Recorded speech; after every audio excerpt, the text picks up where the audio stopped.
Hoy día vamos a... Se escucha de nuevo como del más allá. ¿Ahí sí? ¿Ahí sí se escucha ahí? ¿Sí? Pero sale por esos parlantes, ¿sí? Sí, si no hay que pedirle la plata. ¿Ahora no se escucha? ¿No? Aló.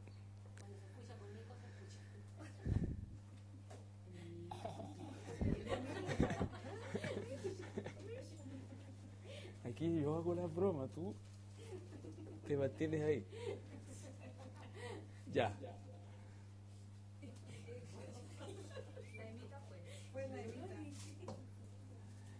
Ya.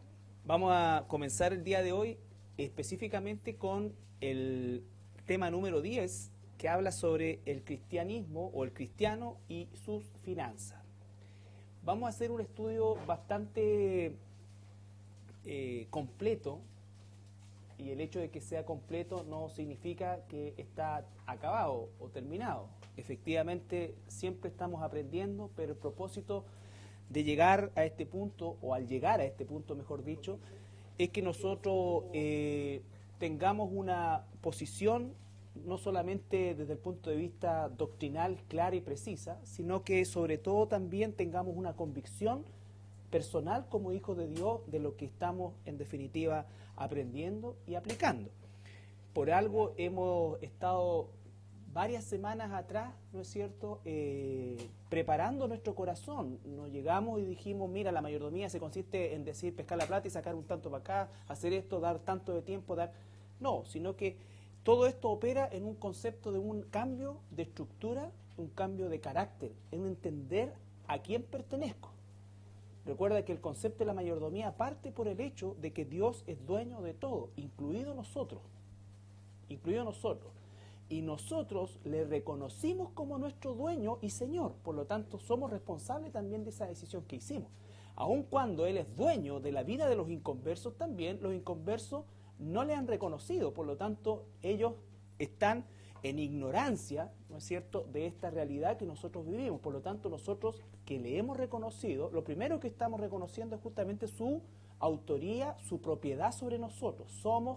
Fuimos comprados y somos propiedad de Dios. Y fuimos, ¿no es cierto?, voluntariamente rescatados de la condición de esclavo que nos encontramos ante nuestro anterior amo. ¿Ya? Entonces, todo ese concepto obviamente tiene que ser permanentemente recreado en nuestra mente, y también, ¿no es cierto?, en oración, pedir siempre la convicción del Señor a mi vida, ¿ya? No una convicción solamente escritural, porque la convicción escritural es bastante clara, podemos diferir en algunos términos, algunos conceptos, algunas posiciones que vamos a tratar de analizarlas todas también, pero en términos generales no hay un doble discurso en el concepto, por ejemplo, del dar o en el concepto del orar o el del tiempo y todo esto. Entonces nosotros lo que tenemos que pedir a Dios es que esa convicción llegue a nuestra vida de manera tal que comencemos nosotros a operar en función de esas convicciones. ¿Ya? Entonces, empezamos a ver hoy día la primera parte. Vamos a ocupar este miércoles y con toda seguridad un par de miércoles más en relación a lo que es el cristiano y sus finanzas, entendiendo todo lo que la antesala que hemos hecho en relación al corazón transformado. Lo primero es que es un tema absolutamente atingente, y es siempre algo presente en nuestra vida. El dinero es algo que está presente en nuestra vida todo el tiempo, ¿ya? El dinero es algo que no solamente está presente en nuestras vidas, sino que influye en nuestras vidas.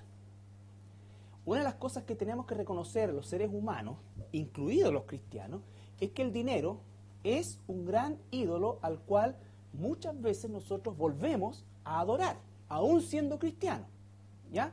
Entonces, el propósito de Dios es justamente liberarnos, ¿no es cierto?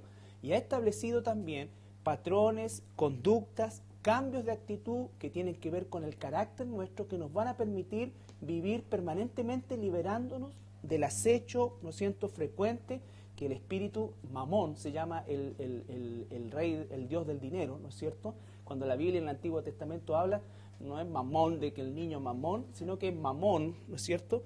Y es justamente el Dios de la avaricia. Eso es lo que significa en realidad. No es el Dios del dinero. La traducción real es el Dios de la avaricia, ¿ya? Entonces, porque el dinero, como lo vamos a ir viendo, ¿no es cierto?, no tiene ni una connotación positiva ni negativa. El dinero es un instrumento. Y vamos a ver, ¿no es cierto?, cómo es que nosotros llegamos a administrar ese dinero. Entonces, es un tema absolutamente relevante. La Escritura, cuando se refiere a Jesucristo en su enseñanza, prácticamente un 60% de la enseñanza registrada en el Nuevo Testamento, de los Evangelios por parte de Jesús, corresponden a enseñanzas relacionadas con dinero. Ya sea vía ejemplos, ya sea vía, ¿no es cierto?, enseñanza directa, o ya sea, ¿no es cierto?, tomándolo como una instancia para poder entrenar a sus discípulos. Entonces, ¿por qué es tan relevante en cuanto a porcentaje? Cuando la gente dice, ¿a qué vino Jesús? Vino a hablarnos de amor. Si nosotros pusiéramos en los porcentajes reales, debiéramos decir Jesús vino a hablarnos de plata, de cómo manejar la plata, porque el gran problema del ser humano es su amor al dinero. Su amor al dinero, y eso es lo que lo ha separado y lo sigue separando de Dios. ¿Ya? Todo se traduce finalmente a eso. Entonces tenemos que nosotros enfrentar este tema bíblicamente, espiritualmente y también con un corazón abierto a que el Señor nos corrija. Porque no me cabe duda que la gran mayoría del pueblo de Dios vive en esa condición. Que piensan que Dios no tiene nada que ver con sus finanzas. O sea, yo puedo ser cristiano, puedo ser esto, pero Dios no se mete en el manejo de mi plata. De mi plata. Y hago énfasis en eso, ¿no es cierto? Entonces, ese es un error garrafal. Porque si de algo Dios quiere protegernos, es justamente la esclavitud que nosotros, como hijos de Dios, que ahora hemos sido liberados, tendemos, ¿no es cierto?, a caer justamente por desconocimiento, por ignorancia, por rebeldía, o lisa y llanamente porque no hemos sido convertidos. ¿Ya? Porque no nos hemos convertido. Y es tan relevante esto, porque podríamos hablar de cualquier tema y no causaría tanta controversia como el tema del dinero. El tema del dinero. Y lo enseñamos también con toda tranquilidad y con paz en el corazón, sabiendo que en nuestra iglesia nunca hemos mancillado la honra ni el testimonio de nadie en función de esta temática. Incluso hemos cometido el error en épocas tempranas en nuestra iglesia de no enseñarlo, equivocadamente, no enseñarlo, ¿no es cierto?, con el propósito justamente de no influir negativamente, porque aún nosotros mismos quizás no teníamos la convicción. Pero hoy día, en los pasos de madurez que estamos dando como iglesia, este es un tema absolutamente relevante y yo tengo toda la confianza en el Señor y la tranquilidad de conciencia para enseñarlo de manera limpia y, en definitiva, saber que en función de esto también existe un mal precedente en la gente en general, ¿no es cierto? La gente en general tiene un mal precedente con las platas en las iglesias. Estoy hablando del mundo, ¿ya? Probablemente cuando tú dices, ya te pidieron el diezmo y ya no saben ni lo que es, pero inmediatamente comienzan a, ¿ya? Y ese es el mundo, y así es el mundo. El punto es que nosotros no podemos pensar de la misma manera, porque si somos hijos de Dios hemos entendido que ya no vemos nada según la naturaleza carnal, sino que tenemos que verlo todo a la luz del prisma de la palabra de Dios. ¿Estamos? Entonces, ese es el propósito de esto. La idea también es que nosotros, como dije, salgamos con una convicción y a la vez esto sea una posición como iglesia frente a esta temática. Porque podemos empezar en la discusión menor, por así decirlo, o no tan relevante, en que se enfrasca muchas veces en esta cosa. Bueno, la Biblia, el Nuevo Testamento no habla del diezmo. Lo veíamos hoy día en la mañana con los hermanos que nos reunimos, ¿no es cierto? La Biblia no dice la palabra diezmo en ninguna parte de la Biblia. Pero el que no diga la palabra diezmo no significa que Jesús no diezmó, que Pablo no diezmó, ¿no es cierto? No significa eso. Le dan otra connotación, otro carácter. El diezmo no es ni del Antiguo Testamento ni del Nuevo Testamento. Vamos a hablar y usar una palabra que es el dar. El dar. ¿Ya? Esto también lo vamos a traspasar a los discipulados básicos, porque obviamente el discipulado básico, ¿no es cierto?, va evolucionando, va progresando, se va perfeccionando, a medida que nosotros también vamos madurando, ¿ya? Eso es importante y es la apertura para analizar toda la literatura que nosotros mismos producimos para poder entrenar, sobre todo en este caso, a las personas nuevas. Ahora, obviamente, la generación que se va a beneficiar de este nuevo discipulado va a ser un par de grupos más quizás durante el año, que Guillermo y los hermanos que están discipulando, ¿no es cierto?, y las hermanas y los hermanos van a llevar este material.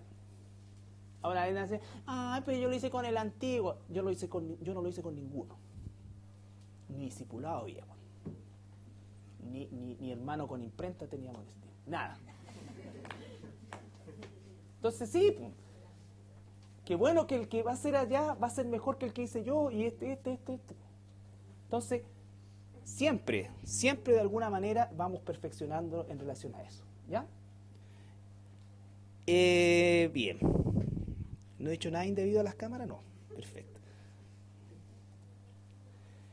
Bien. Hoy día... Sí, porque después me llaman por debajo y no te burlí así.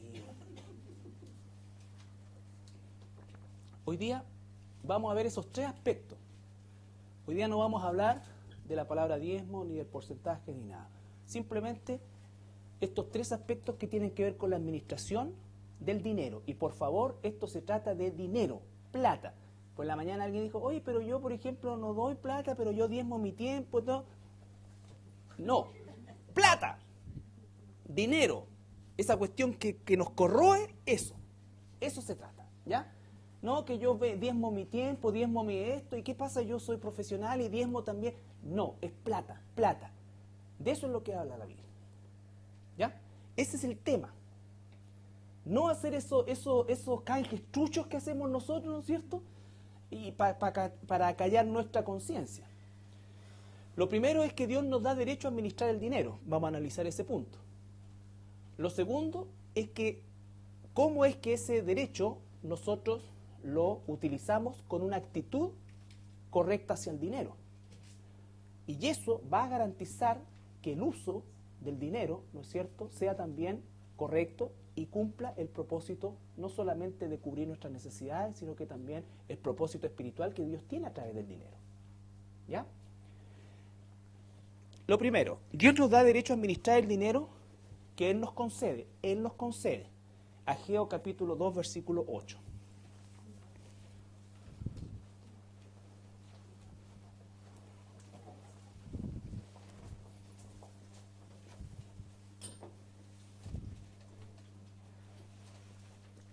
Ageo 2, 8.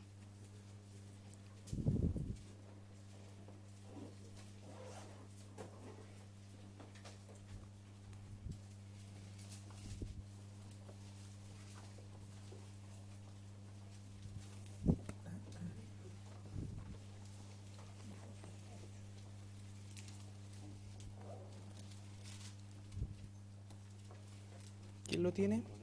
¿Ya? Mía es la plata y mío es el oro, dice Jehová los ejércitos. Mía es la plata, mío es el oro. Ustedes saben que el dinero que nosotros administramos, que manejamos, que pasa por nuestras manos, ¿no es cierto?, para que tenga valor necesita tener su equivalente en metales nobles como el oro, ¿no es cierto? Entonces, cuando el Señor está diciendo mía es la plata, mío es el oro, está diciendo mía es la riqueza, ¿ya? Si un país no tiene respaldo en oro de la plata que está circulando, es un país que está quebrado, ¿no es cierto? Y que se larga a hacer billete y van a comprar pan con así un turro de billetes, como ocurrió en la Argentina cuando nosotros vivíamos, ¿no? Que vos pagabas así, subías al ómnibus y le pagabas así. Espantosa. O en la Alemania después en la posguerra, que con verdaderas carretillas de plata, ¿no es cierto?, trataban de comprar algunas cosas de primera necesidad. Entonces, lo que realmente es la riqueza es justamente su validez en oro, específicamente en oro. En los Estados Unidos existe el ministro o el jefe del Tesoro, que no es lo mismo que el ministro de Finanzas, son dos cargos distintos. O sea, uno está a cargo específicamente del oro, ¿no es cierto?, que respalda la economía traducida en papel. Entonces, Él es el dueño de eso es lo que está diciendo el Señor. Por lo tanto, es textual. Si la palabra, por ejemplo, la palabra dinero o billete no necesariamente aparece en la Biblia, pero está la palabra oro, que es la riqueza, ¿no es cierto?, que sustenta la moneda de cambio que puedan usar en el país determinado. Entonces, Él es el dueño. Él, entonces, como dueño, nos confiere un derecho de administrar esa riqueza, específicamente el dinero. Pero en Deuteronomio capítulo 8, versículo 11 al 18, nos dice y nos recuerda de lo que no nos debemos olvidar a la hora de administrar ese dinero. Ya. ¿Lo tiene todo? Amonestación de no olvidar a Dios. Cuídate de no olvidarte de Jehová tu Dios para cumplir sus mandamientos, sus decretos, sus estatutos que yo te ordeno hoy. No suceda que comas y te sacies y edifiques buenas casas en que habites, y tus vacas y tus ovejas te aumenten, y la plata y el oro se te multipliquen, y todo lo que tuvieres se aumente. Y se enorgullezca tu corazón y te olvides de Jehová tu Dios, que te sacó de tierra de Egipto, de casa de servidumbre, que te hizo caminar por un desierto grande y espantoso, lleno de serpientes ardientes y de escorpiones, y de sed, donde no había agua, y él te sacó agua de la roca del pedernal, que te sustentó con maná en el desierto, comida que tus padres no habían comido, afligiéndote y probándote, para a la postre hacerte bien. Y digas en tu corazón, mi poder y la fuerza de mi mano me han traído la riqueza. Si no, acuérdate de Jehová tu Dios, porque Él te da el poder para hacer la riqueza, a fin de confirmar su pacto que juró a tus padres como en este día. Ya. Bueno, es un pasaje hermoso, extenso, pero hay algunos aspectos que tenemos que reconocer en él. ¿Cuáles podrían ser? ¿Qué aspectos podemos reconocer en ese pasaje del versículo 11 al 18? Que Dios siempre nos ha sustentado materialmente. Correcto. También nos da todo. Exacto. Y también nos otorga la capacidad para poder generar riqueza una vez que ya estamos, digamos, fuera del desierto. También nos da Él la capacidad para poder multiplicar eso. Pero también esa capacidad la pone Él. Exacto. Exacto. ¿No es cierto? Dios siempre nos ha sustentado, aún en los momentos en que por algo estamos vivos. O sea, ninguno de nosotros murió ni de hambre, ni le dio lepra. A lo mejor pasamos momentos que no teníamos la abundancia que podemos tener hoy, y vamos a ver eso, porque en el Antiguo Testamento, cuando la Biblia habla de riqueza o de hombres que han sido ricos, ¿no es cierto?, se refiere a fortunas, ¿no es cierto?, fortuna. Por eso colocamos siempre como ejemplo nosotros a Abraham, a Isaac, a Salomón, a David, en fin, al mismo José en Egipto. Pero cuando llega el Nuevo Testamento hay una concepción distinta del concepto de riqueza, que obviamente incluye la fortuna, pero coloca el concepto de riqueza inmediatamente sobre lo que el apóstol Pablo dice, que si ya tenemos con qué cubrirnos, ¿no es cierto?, con qué sustentarnos, eso debiera generar en nosotros inmediatamente un corazón agradecido. Por lo tanto, todo lo demás que está sobre eso constituye, desde el punto de vista neotestamentario también, o lo incluye dentro del concepto de riqueza. ¿Ya? Entonces, eso es muy importante, porque sobre todo nosotros aquí en Occidente hemos perdido la brújula respecto a este concepto. Hemos perdido la brújula respecto a este concepto. Sobre todo en este lado del mundo, en Occidente, ¿ya? Por lo tanto, es importante entender que cuando hablamos de riqueza, nos está incluyendo probablemente a nosotros, que tenemos mucho más que el sustento y el abrigo, ¿no es cierto?, y que probablemente nos encontramos, en algunos casos, en dificultades materiales porque hemos hecho una mala administración justamente de la riqueza, ¿ya? Entonces dice, antes que todo lo demás, dice, cuídate de no olvidarte de Jehová tu Dios. Correcto. Ese es lo primero. Antes que venga toda la administración, la mayordomía del dinero, principalmente, porque si no, dice ahí, para que no se entristezca tu corazón. Exacto, Y él, digamos, es el primer paso que exacto. nosotros debemos estar firmes, porque nosotros somos una nación caída, somos carne, humanidad, y el dinero es algo tan sensible que siempre nos va a ayudar a utilizarlo, digamos, en el compromiso que tenemos y todo. Ujú. Por eso dice primero, acuérdate de tu Dios primero. Exacto, ya lo vamos a ver, exacto, aparece en ese pasaje y correctamente, ¿no es cierto?, explicado por Guillermo, y lo vamos a ver un poquito más profundo, digamos el uso, parte por un concepto prioritario, pero obviamente lo que está reflejando este pasaje es a alguien que Dios ya lo pasó por el desierto, lo sustentó en el desierto, lo probó en el desierto, lo sacó del desierto y le dio capacidad de prosperar materialmente. Entonces ahora que tú estás aquí, no te olvides, no te olvides. No sea que ahora empiece a las cosas materiales a transformarse ya lo básico que yo te entregaba en el desierto. Quería agua, te sacaba agua de la roca. Estaba ahí con lo básico y estaba ya pegadito a mí. Pero cuando empezaste a prosperar, te comenzaste a olvidar de mí. Y sería bueno leer el 19. 19, dale. Que dice, mas si llegaras a olvidarte de Jehová tu Dios y anduvieres en pos de dioses ajenos, y le sirvieres y a ellos te inclinares, yo lo afirmo hoy contra vosotros, y de cierto pereceréis. Exacto. Exacto. Entonces hay consecuencias en una y en otra forma de hacer las cosas. ¿Ya? Entonces, lo primero es eso, entender el derecho que Dios nos da a administrar la riqueza que es suya, ¿no es cierto? Y que Él nos concede, ¿no es?, tener, adquirir esa riqueza, a veces vivir con lo justo y muchas veces también prosperar a un punto de considerarnos dentro del núcleo o del segmento de lo que se llama riqueza. Nosotros no debemos guiarnos por el ABC1, el ABC4, el quintil 48, no. Eso es del mundo, eso es una medida del mundo. Nosotros, como hijos de Dios, nuestra medida es sustento y abrigo. Y todos los que estamos aquí tenemos sustento Ferrucci, sustento, o sea, entonces sustento de marca y 6 cuotas precio contado para sustento.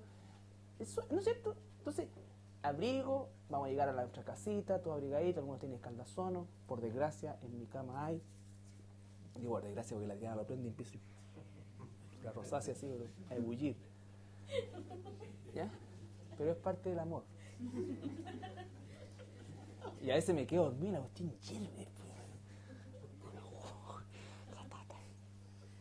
Bueno, después de este paréntesis de intimidad, ¿no es cierto? Tenemos mucho más. No, ya no me pegan. Domingo, tú tienes que asumir tu rol como líder en la casa. ¿Cómo me puedes decir que me van a pegar? Viejo, si no te os ponéis los pantalones ahora, ahí está la dificultad. Entonces, si nosotros no tenemos claro el concepto de la administración, de no olvidarnos, ¿no es cierto?, de saber que Dios está en los momentos difíciles, en los momentos de estrechez y también en los momentos de prosperidad, ¿no es cierto?, y que si estamos empezando a prosperar no nos vamos a inflar nosotros y decir qué capo soy por el trabajo, porque Dios me da la capacidad de hacer riqueza. ¿Ya? Entonces, primero que nada, ese derecho a administrar dinero. Segundo, dentro de este mismo concepto del derecho, ¿cómo es que nosotros ahora tenemos acceso a tener dinero en nuestras manos? Vamos a hablar del mayor porcentaje que somos todos los que estamos aquí, mediante el trabajo. Mediante el trabajo. Quizás alguien recibió una herencia, algún tipo de cosa así, pero eventualmente, eso es eventualmente, pero la base de todo es el trabajo. Y el trabajo, algunos equivocadamente creen que es una maldición, porque cuando Adán y Eva caen, ¿no es cierto?, Dios dictamina una maldición no sobre el trabajo, sino como la forma en que el hombre iba ahora a efectuar el trabajo. Primero era sin sufrimiento, no esfuerzo, sufrimiento. Y después, producto justamente de que la tierra comenzó a sufrir un proceso degenerativo, ese trabajo se volvió con sufrimiento, con un esfuerzo que iba a demandar un sudor, ¿no es cierto?, sufrido, un sudor sufrido. Pero el trabajo es la primera ordenanza que Dios le da a Adán cuando coloca o lo coloca en el huerto. Le dice en Génesis 2:15, tomó pues Jehová Dios al hombre y lo puso en el huerto de Edén para que lo labrara y lo guardase. Lo labrara y lo guardase, ¿no es cierto? Entonces, había un trabajo, siempre en el plan de Dios estuvo que el hombre obtuviera su sustento a través de un medio que se llama trabajo, ¿ya? Por lo tanto, el trabajo, Dios, ¿no es cierto?, lo da al hombre y siempre lo ha dado al hombre, y no hay ninguna figura en la Biblia que diga lo contrario, como el medio en el cual, o a través del cual Él le permite acceder, ¿no es cierto?, a la riqueza, al dinero, ¿ya? Las otras formas son todas ilegales, robo, estafa, todo lo que pueda estar fuera de ese concepto. Por eso es que también es tan importante analizar algunos aspectos del trabajo, porque es ahí donde nosotros pasamos la mayor cantidad del tiempo, es ahí donde entregamos gran parte de nuestras energías, es ahí donde nos desarrollamos y es ahí también donde testimoniamos a la mayor cantidad de inconversos que tenemos a nuestro alrededor.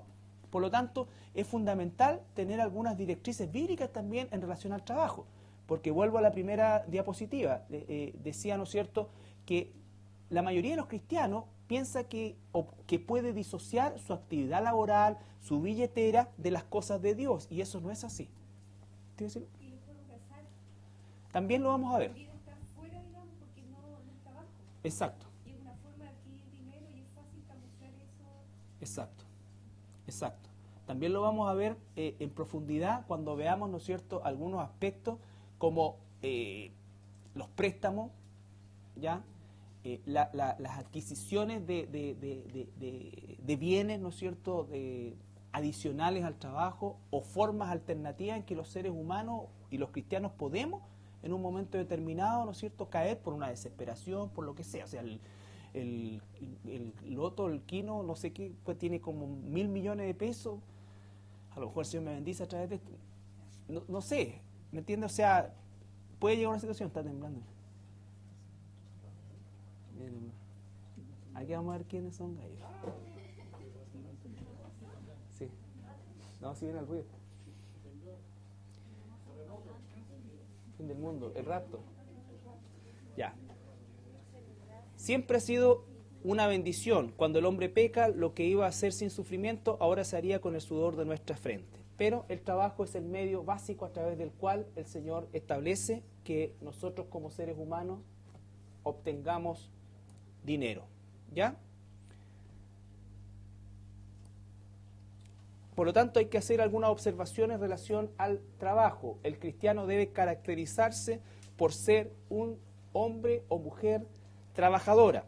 En esto incluyo aquellos hermanos o hermanas que realizan actividades no remuneradas como la dueña de casa o actividades que en definitiva no tienen una liquidación al final del mes, pero que constituyen también un trabajo, y por eso tenemos un pasaje en Proverbios que deja también claro esa situación, ¿ya? Pero nos vamos a enfocar específicamente al trabajo remunerado, porque vuelvo a insistir, alguna hermana se siente a lo mejor y dice, ay, pero yo soy dueña de casa y trabajo tanto y no me tengo que hacer. Sí, lo entendemos y lo reconoce el Señor también, pero estamos hablando aquí del concepto de un trabajo remunerado, ¿ya? Proverbios 6, 6 al 10.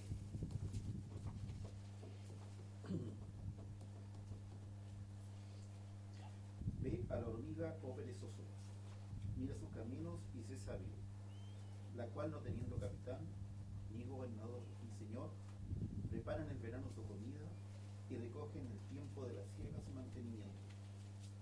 Perezoso, ¿hasta cuánto has de dormir? ¿Cuándo te levantarás de tu sueño? Un poco de sueño, un poco de dormitar y cruzar por un poco las manos para reposo. Ya, lo que está diciendo ahí claramente, ¿no es cierto?, nos toma un ejemplo de alguien o de un hijo de Dios que no debiera necesitar una supervisión para hacer bien su trabajo, en primer lugar, ¿ya? Aun cuando en la empresa donde trabajo, el lugar donde estoy, hay supervisores, no debieran tener con nosotros problemas y dificultades. Recuerden el caso, por ejemplo, de José en el Antiguo Testamento, que él hacía tan bien su trabajo que después el jefe de la guardia, ¿no es cierto?, lo colocó a cargo de otros presos y descansó en él. Entonces, para haber hecho esa situación, obviamente tiene que haber visto la diferencia en José. Nosotros debemos trabajar no es como no para el ojo, dice la palabra, sino como para el Señor. ¿Ya? Entonces, en el versículo, vamos a saltarnos al capítulo 13, versículo 11. Los otros anótenlo y estudienlos igual.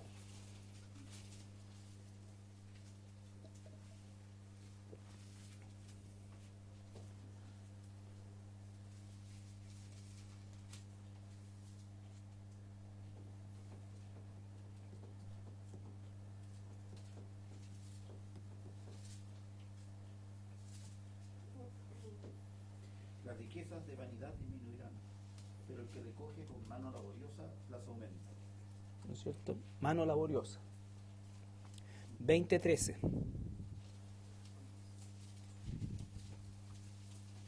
No ames el sueño para que no te empobrezcas. No ames el sueño para que no te empobrezcas, ¿no?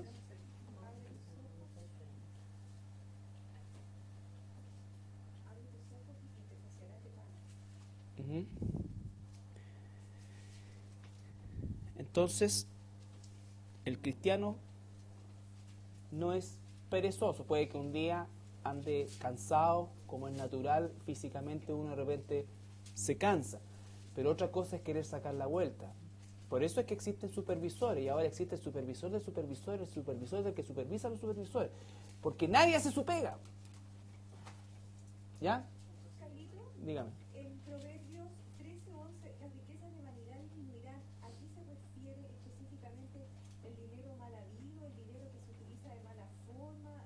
Sí, sí, tiene que ver con eso. Por eso me interesaba la segunda parte. Ganancia injusta. Claro, ganancia injusta, que también lo vamos a ver junto con los juegos de azar y todo ese tipo de situaciones. Ahora,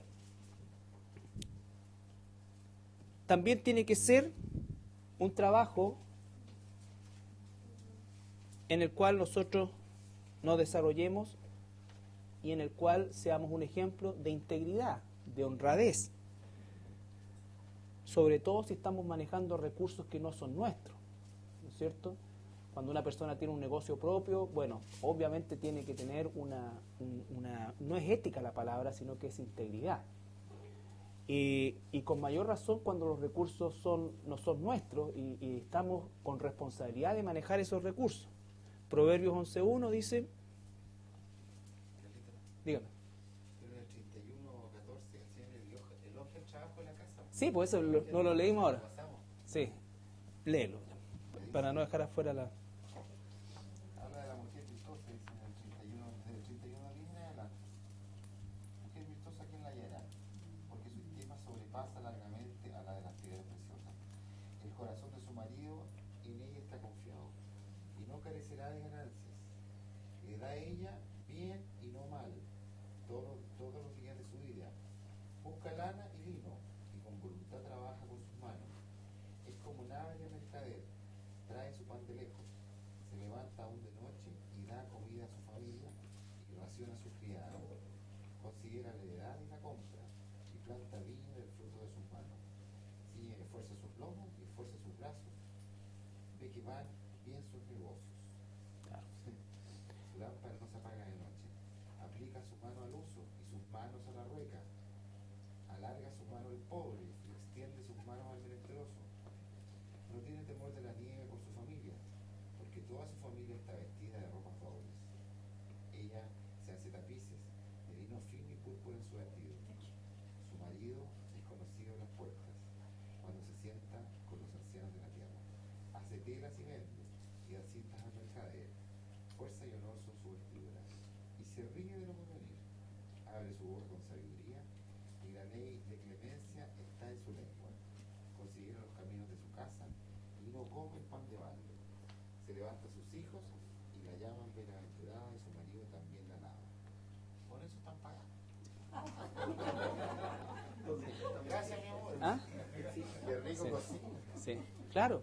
Por eso no nos olvidemos que de alguna manera, lo decía yo anoche en la radio, que de alguna manera el modelo de familia bíblico no solamente está pervertido en la sociedad, sino que se ha perdido completamente cosas que hace décadas atrás, ni siquiera estamos hablando del siglo pasado, o sí, del siglo pasado, el 20, pero décadas atrás, de alguna manera, el modelo de familia del papá que trabajaba, la mamá que criaba a los hijos, el papá, ¿no es cierto?, que llegaba a la casa, almorzaba, todo ese concepto ceremonial hoy día es una basura, todo eso en general, en términos generales. Cada uno por su lado, no, nadie, todo así, y es la realidad que nos está tocando vivir.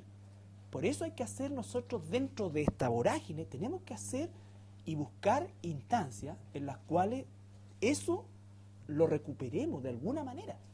Porque hoy día los niños, los jóvenes, de los cuales muchas veces nos quejamos los adultos, son producto de una sociedad prácticamente sin ningún esquema, sin ningún valor. Cabrón, llega al refrigerador, come, si no quiere no come, se va. Ya anda a hacer eso cuando uno tenía 10, 15 años, dejan como estampillas. Yo siempre pensaba, ¿cómo lo hacía mi papá? Éramos como 6 en la mesa, pero la mano de mi papá llegaba justo, por más a la esquina que te sentaras, llegaba igual. Increíble. Se voy a sentar ahí en la esquina, pues, no, y llegaba. ¿No es cierto? Pero ninguno de nosotros terminó el psiquiátrico ni enriqueció a los psiquiatras del día de hoy. Entonces, Proverbios 21:6. Proverbios 11:1 primero. El peso falso es abominación a Jehová, mas la pesa cabal le agrada. Honradamente, ¿no es cierto? Proverbios 21:6.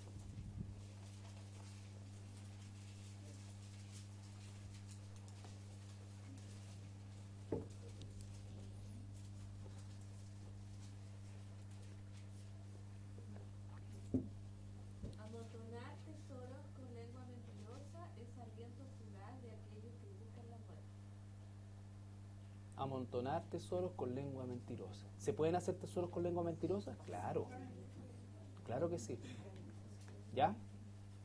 Entonces, ¿por qué hacemos este pequeño aspecto o analizamos un poquito el tema del trabajo? Porque vuelvo a insistir, no solo es el vehículo a través del cual el Señor, el medio a través del cual el Señor nos va a proveer de dinero, sino que además es el lugar donde nosotros mayormente pasamos, el lugar donde tenemos contacto con la mayor cantidad de gente inconversa, donde podemos ser verdaderamente sal y luz en este mundo. Por eso es que el trabajo, el cristiano tiene que trabajar. El apóstol Pablo dice, el que no trabaja no come, ¿ya? Tiene que ser diligente, tiene que ser trabajoso, pero tampoco tiene que ser trabajólico, no tiene que ser perezoso ni trabajólico. Son cosas que también vamos a irla viendo en el proceso. Tiene que haber, y por eso el trabajólico no solamente tiene un asunto con el trabajo, sino que tiene un asunto también con la plata. Y son cosas que en definitiva van a llevar a buscar ese equilibrio, que no es tibieza, ¿ya? Por eso es tan importante esto, porque un cristiano debe trabajar, ¿ya? Y aquí inmediatamente nosotros tenemos que desechar cualquier situación en la cual una persona cristiana, un hombre, jefe de familia, por ejemplo, no trabaje por el hecho de que dice, ¿no es cierto?, que en todos los trabajos está el diablo. O sea, o que todos los trabajos se encuentra con gente inconversa y que hay cosas malas y no, me salí de ese trabajo porque eran todos como así, eran como asá, y no, y me salí de ese trabajo porque todos eran así, todos eran asá, y me salí de ese trabajo. No quiere trabajar. Punto, no quiere trabajar. ¿Ya? Y el Señor dice, si no trabaja, no come. Tiene que trabajar. Por supuesto que hay oficios, actividades que no convienen a un cristiano.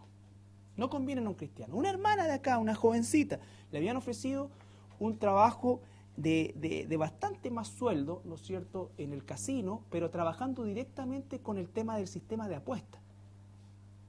Y conversamos, oramos, y la respuesta fue no.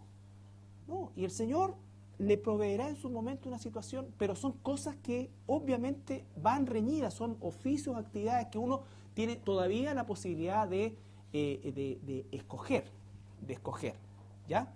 Entonces, no es solo, y eso fue lo que más me encantó de ella, porque siendo jovencita y siendo nuevita en el Evangelio, ¿no es cierto?, consideró eso y rechazó lo que puede significar, digamos, una gran diferencia económica en su en sus ingresos actuales, ¿ya? Pero considero eso y yo estoy seguro que el Señor la va a bendecir, ¿ya? Estoy seguro que el Señor la va a bendecir. Entonces, nosotros, obviamente hay actividades así, pero el 90 o más % de las actividades, obviamente que nos implica compartir con gente que no es cristiana y que tiene costumbres paganas, ¿me entiende? Porque el mismo apóstol Pablo dice, yo le digo que no se junten con los que se llaman cristianos y viven como paganos. Le estoy diciendo que ese es el estándar, eso es lo que está diciendo, porque si yo dijera no se junten con los paganos y esto acá, entonces tendría que sacarlos del mundo, dice Pablo. No, porque nosotros estamos puestos como sal y luz justamente en medio de ellos, ¿ya? Entonces, Y otra cosa que se confunde también es la gracia de Dios. Por ejemplo, los cristianos sin trabajo dicen, no, estoy esperando al Señor que me provea un trabajo. exacto, quería, Buscar trabajo. por supuesto, eso es re importante. Las pegas, tiene que ir al viaje. Tiene que ir a la entrevista, tiene que capacitarse, tiene que buscar las formas de. Y Dios le va a bendecir el proceso. Pero nadie puede esperar que venga el ángel Gabriel, ¿no es cierto?, y decir, te traigo el contrato. Un ratito más. ¿Entiendes? O sea, claro. Y ese debe ser una característica y un sello nuestro. ¿Por qué? Porque no solamente es la vía a través de la cual el Señor nos provee el dinero, sino que además es, vuelvo a insistir, una instancia absolutamente relevante en nuestro tiempo, en nuestra vida. Ahora, eso es que el Señor nos permite administrar dinero, que llegue dinero a nuestras manos por intermedio del trabajo, ¿no es cierto? Ahora, ¿cuál es la actitud hacia el dinero? ¿Cuál es la actitud correcta hacia el dinero? Como cristianos hoy día recibimos dinero, tenemos una remuneración por un trabajo que realizamos, una actividad comercial o una actividad profesional, ¿ya? Recibimos una remuneración. ¿Cuál es mi actitud? Una pregunta que tengo que hacerme yo personalmente y que también tienes que hacerte tú personalmente, porque de eso se va a tratar también este estudio y de eso se trata el entrenamiento que estamos teniendo todos los miércoles, es de que cambiemos de actitud, porque cuando cambiamos de actitud, nuestro carácter es transformado, y cuando nuestro carácter es transformado, las convicciones escriturales se transforman en una forma de vida. Pero si no hay primero un análisis a uno mismo, en relación, ¿cuál es mi actitud hacia el dinero? De verdad, ¿cuál es mi actitud? Eso es lo que tú tienes que responder, eso es lo que me tengo que responder yo. O sea, realmente, porque aquí tenemos que llegar a un punto fundamental de que ya tenemos que pasar la brecha del romanticismo cristiano. Oh, yo amo al Señor. Todo es de Dios, pero no diezmo. Oh, yo el Señor, para mí el Señor es lo primero. Oh, yo el Señor, pero no oro. No me congrego, no aprendo de su palabra, no hay cambio en mi vida. Entonces, puro romanticismo. El Señor lo que menos tenía era romanticismo. ¿Me aman? Obedéceme. Te amo tanto que voy a dejar que me maten por ti. ¿Qué romántico tenía la cruz? ¿Ya? Es, ¿qué cosa? Concreto, porque nos movemos por convicciones. Estoy convencido que todo es de Dios, estoy convencido que Él es dueño de la plata y el oro, estoy convencido que las finanzas son suyas, que Él me ha provisto un medio que se llama trabajo y que es eso, un medio. Por lo tanto, mi actitud hacia el dinero tiene que ser distinta. Si no es distinta, puede que llevemos poquito tiempo, los cristianos que recién están partiendo, les va a costar, van a pedalear, pero para eso estamos los más antiguos, para animarlos en el proceso. ¿No es cierto? Corregirlo, animarlos en el proceso. Pero si ya llevo años y todavía esto es una cosa que me empantana siempre, mira, no quiero que me hablen. No quiero que me hablen de eso. ¿Sabes qué? Yo te lo digo con toda la responsabilidad del mundo y de Dios, ¿no es cierto? Analiza si verdaderamente estás convertido. Analiza si verdaderamente estás convertido, porque permaneces todavía en un estado de esclavitud terrible. Por eso es que Jesús habló tanto acerca del dinero, porque es lo que más nos esclaviza a los seres humanos. Es el ídolo más grande que tenemos. Es el ídolo más grande que tenemos, es el ídolo más grande que debemos derribar. Fíjate, una persona puede incluso venir, puede leer, puede orar, pero no da. No da. Y hasta que no vea que el dar es la bendición más grande que Dios me da, ¿no es cierto? Porque es la única forma efectiva en la cual yo puedo desprenderme de algo que Él mismo me ha dado. Porque lo recibido de tu mano, te damos. ¿Ya? No obstante, cada uno de nosotros tiene que hacer ese análisis y tiene que provocar un cambio verdaderamente en su actitud frente al dinero. Lucas 12:15 dice: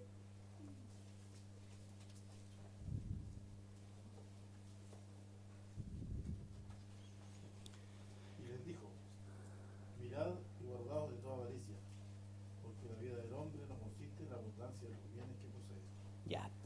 Dice, guárdense de la avaricia. ¿Qué es la avaricia? ¿Cómo podríamos definir la avaricia? Yo sé que todos sabemos más o menos qué es lo que es. Una ambición desmedida, ¿ya? Avaro a aquella persona que lo quiere todo para sí, pero no da nada. ¿Es lo mismo avaro que tacaño? Anda por ahí. Andan por ahí, ¿no es cierto? Sí. Es lo contrario de ser generoso. Lo contrario es ser generoso. La avaricia tiene que ver con retener más de lo que se debe. Por lo tanto, cuando nosotros decimos que retenemos lo que a Dios le pertenece, partiendo de la base de que a Dios le pertenece todo, nosotros estamos teniendo una actitud de avaricia. Y la avaricia significa amor al dinero. Amor al dinero. Entonces, si yo entiendo en mi mente que todo viene de Dios, que esto acá, que ya acá, ¿no es cierto? Al momento de la praxis, me freno, ¿no es cierto? Y comienzo a dudar. Estoy entendiendo inmediatamente que eso se llama también un problema de fe, de que no creo verdaderamente en lo que estoy mentalmente aceptando o lo que verbalmente estoy declarando. ¿Ya? Pero podríamos decir que avaricia es amor a las posesiones. Amor a las posesiones, claro. Y la raíz de todos los males. Y la raíz de todos los males es el dinero. ¿Ya? Porque el tacaño no necesariamente acumula, el tacaño solamente no comparte. ¿Ya? Pero puede haber un tipo que pobrísimo económicamente y sea tacaño. No da ni siquiera un tarro. ¿Ya? Entonces el avaro siempre está en relación a alguien que guarda más, ¿no es cierto?, de lo que debe retener, retiene más de lo que debe retener. Entonces dice, guárdense de la avaricia, guárdense de la avaricia. ¿Por qué? ¿No es cierto? Primero porque es un pecado abominable y en segundo lugar porque la vida nuestra como seres humanos temporales no consiste en acumular cosas, Eso es súper importante, hermano. ¿Por qué? Porque el uso va a depender de la actitud. Nosotros, ¿por qué compramos lo que compramos? ¿Por qué tenemos lo que tenemos? Siempre les cuento yo el ejemplo de que cuando una persona ya se compra un jeep, se compra una camioneta y no quiere usarlo para los efectos que no se trata de abusar ni ninguna cosa así, pero oye, pucha, podríamos echar la bicicleta arriba de tu camioneta. No, porque se raya. ¿Eso para qué tenés camioneta? Cómprate un Mini. Si se compra lo que usted es para echarle cosas atrás, ¿no es cierto? Entonces, pero cosas que nosotros tenemos que analizar, porque el problema no está en las cosas, el problema está en la actitud. En la actitud. Si nuestra actitud verdaderamente es la correcta, que incluye también la responsabilidad frente a los bienes que Dios nos permite administrar. ¿Me entiendes? No es, toma, hacer la camioneta como que se la tira. No. Pero tengo que saber que va a cumplir una función y todo lo que tiene camioneta saben que son mudanza express en cualquier momento. ¿No es cierto? Compra de macetero, planta, todas las cuestiones. A sabiendas de eso te la compré. O sea, yo no pensaría que alguien se compre una camioneta pensando que nunca se la van a pedir. ¿Ya? ¿Ah? Por supuesto, pues si yo por eso tengo. Entonces, si no, compraría un auto, entonces si nadie como una cajuela chica más encima, no quepa nada. Ya. ¿Ah? Ya, está el gallo. No, sabes que no te puedo ya. Cae justo. ¿Puedo contar un ejemplo de ese tema? Amén. Que un día está aquí, Luisito. Él me dijo, oye, me amas unos porotos exquisitos. Y yo le dije, me encantan los porotos, Luisito. ¿Y cuántos platos de porotos te comes tú? 3. ¿Me vas a invitar un día a comer? Te voy a invitar, hermano. Y nunca me invitaba. Se está comiendo los platos. La mamá todavía no hace 4. Él se come 3. Sí, cuando llega al cuarto ya se le acaban los porotos. ¿Ya?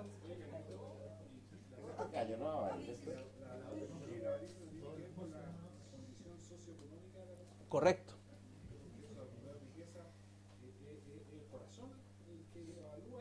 Exacto.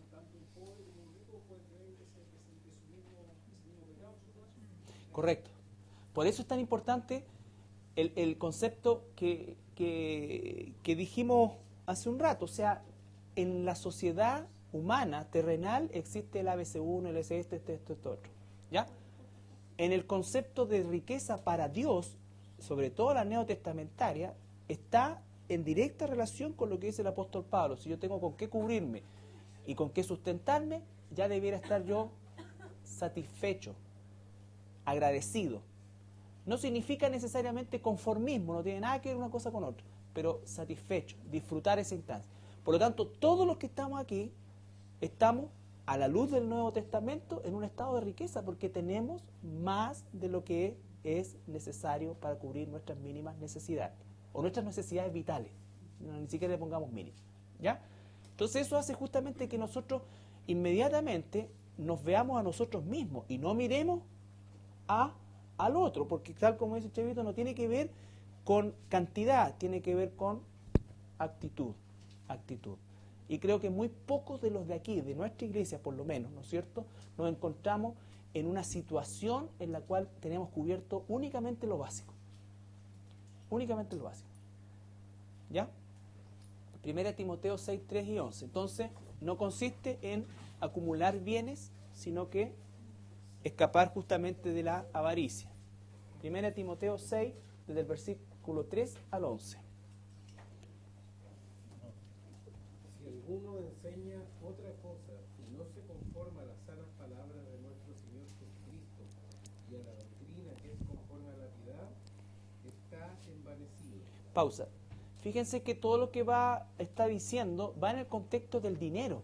Ese es el contexto de este pasaje. Por lo tanto, las discusiones, las peleas, las posiciones equivocadas, ¿no es cierto?, las cosas que la Biblia no dice, ¿no es cierto? Por eso es que la Biblia no ensalza ni la prosperidad material, ni tampoco ensalza la pobreza material. ¿Ya? Cuando la gente dice Jesús trajo una opción por los pobres, ¿dónde sale eso en la Biblia? Como concepto de opción. Jesús vino por todos. ¿Ya? Entonces, cuando se enseña la prosperidad como la única forma en que Dios ha tratado, o la pobreza como la única forma en que Dios va a tratar con nosotros, es un error. Es un error.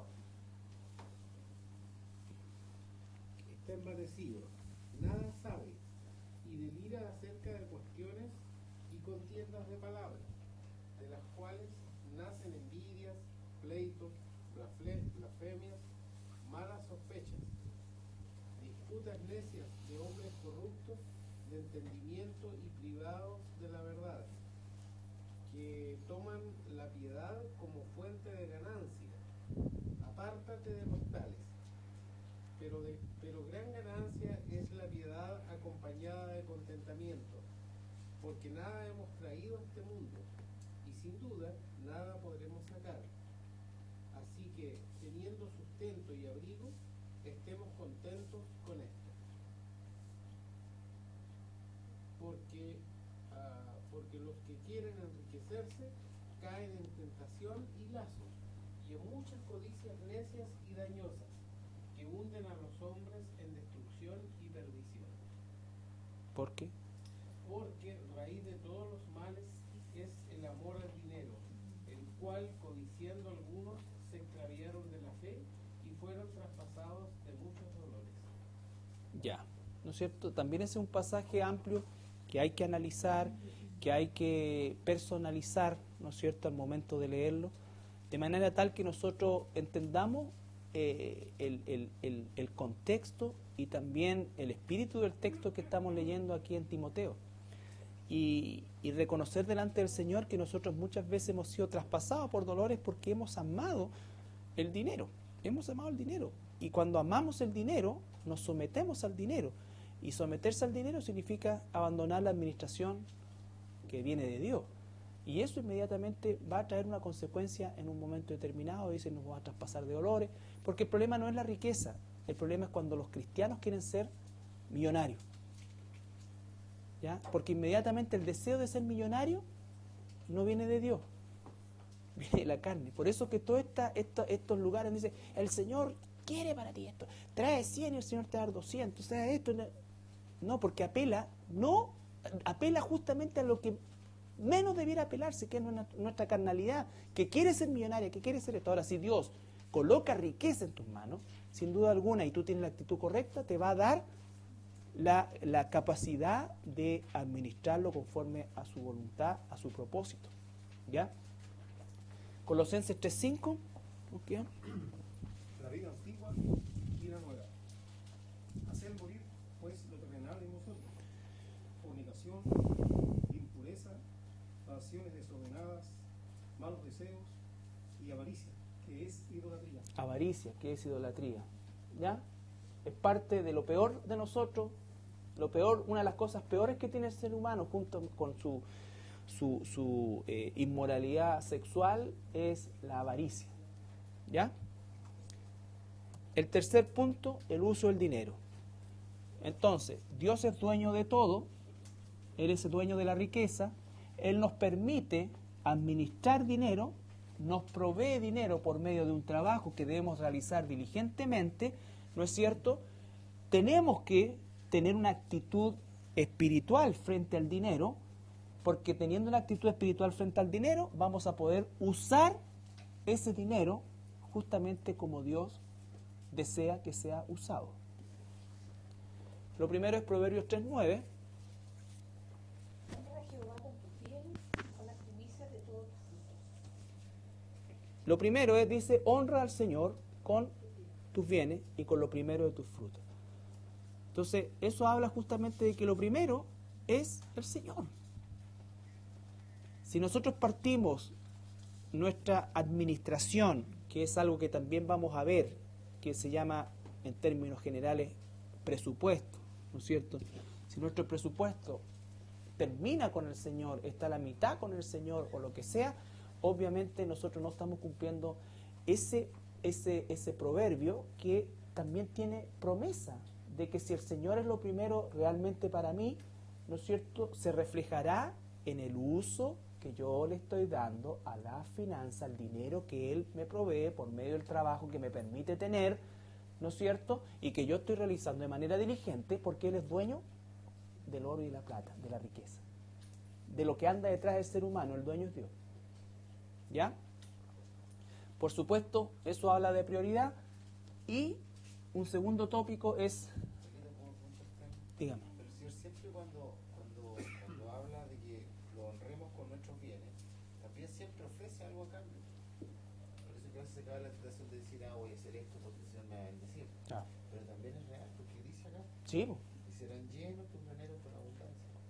Sí, lee esa parte, por favor. Dice, honra a Jehová con tus bienes y con las primicias de todos tus frutos, y serán llenos tus graneros con abundancia y tus lagares rebosarán de mosto. Lógico.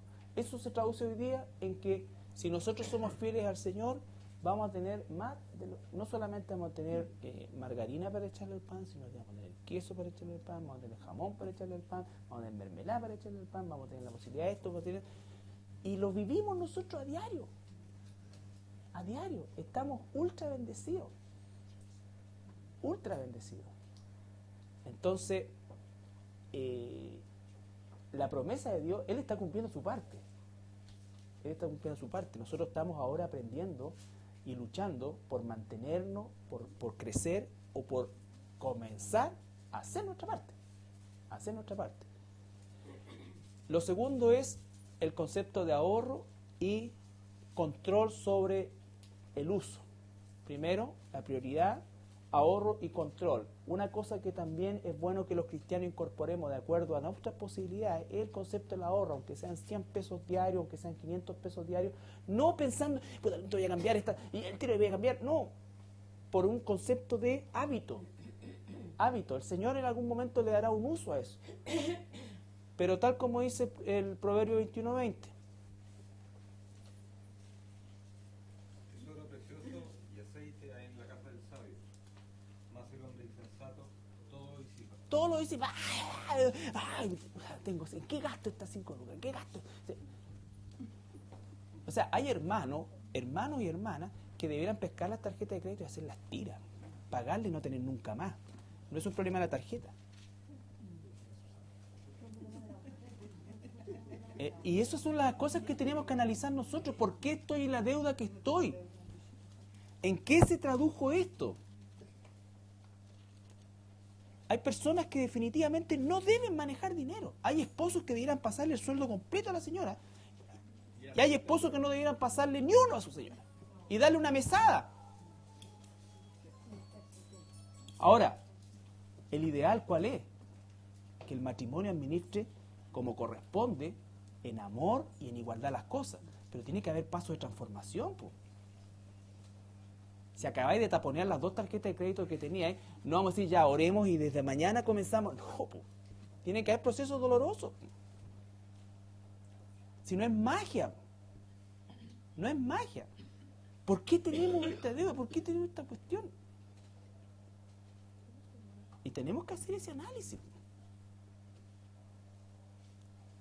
Y debe ser así, porque la palabra mágica es oferta. Es que está en oferta. ¿Y qué? Eran 3 por 1. ¿Y qué? ¿Y qué tiene eso? O sea, ¿eso es sinónimo de compra?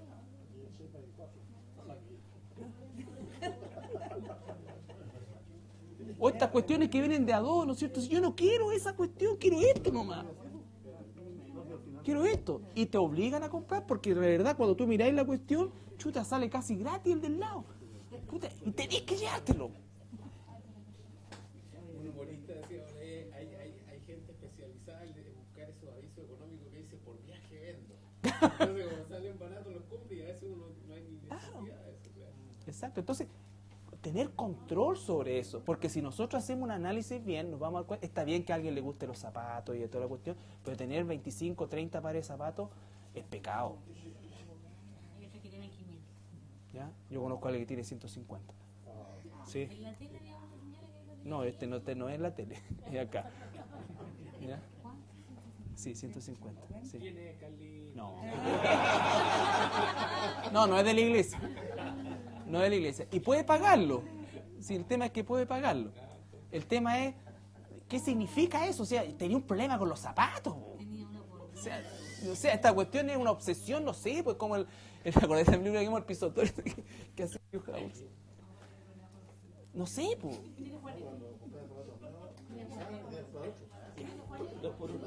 ¿Ya? Entonces, no tienes vida para colocarte eso. Ya, no sé. Bueno, pero estamos hablando de nimiedades que son realidades, que tienen que decirnos a nosotros verdaderamente en qué estoy gastando lo que Dios me provee por medio del trabajo. Por medio del trabajo. ¿Significa eso que nunca, yo voy a hacer ahora el tacaño? No, porque también Dios nos da libertad para disfrutar de nuestro trabajo. Pero disfrutar de nuestro trabajo significa gastar verdaderamente, conscientemente y de acuerdo a mis posibilidades. ¿Por qué están endeudados muchas personas? Porque ganan 100 y quieren tener algo que vale 500 y no lo pueden pagar. Y caen en la trampa de 24 cuotas precio contado. No, ni qué precio contado, pagan como 3 televisores. Entonces, no viven tampoco su realidad y eso que grafica que no están conformes. Porque el endeudarse es un arma peligrosa, peligrosa. ¿Ya? Lo mismo cuando veamos el tema de prestar. La Biblia dice, ten un corazón para prestar, pero por otro lado también dice, si le prestas al necio, eres más necio que él. Yo te presté 3 lucas, te presté 10 lucas, te presté 5 lucas, nunca hiciste ni el gesto técnico de devolvérmela. Y venir por cuarta vez a pedirme y te presto, entonces soy necio. Mejor regálala. Así no te haces ningún... Claro. Y jugamos un cuento del tío. Ya. Entonces, hermano, hermana, esto es un tema del corazón, pero también es un tema práctico, y es eminentemente práctico. Y la invitación es a esa, analiza la realidad económica que tú y yo tenemos. Nos vamos a encontrar que si logramos ordenar esto, vamos a poder ahorrar, vamos a poder realmente gozar del trabajo nuestro, porque gran parte de la carga del trabajo y del no disfrutar del trabajo es que tenemos tantas deudas que cubrir. Y deudas, algunas de ellas que pudieran perfectamente haber sido evitadas. perfectamente haber sido evitada. ¿Ya? Bien. Sí. Sí. Léalo. ¿Por qué gastáis el dinero en lo que no es pan, trabajo en lo que no sacia? Oídme atentamente y comed del bien, y se deleitará vuestra alma con grosura. Claro, recuerden que el concepto de pan en la Biblia es la provisión, ¿no es cierto?, básica, necesaria para vivir. ¿Ya? Necesaria para vivir.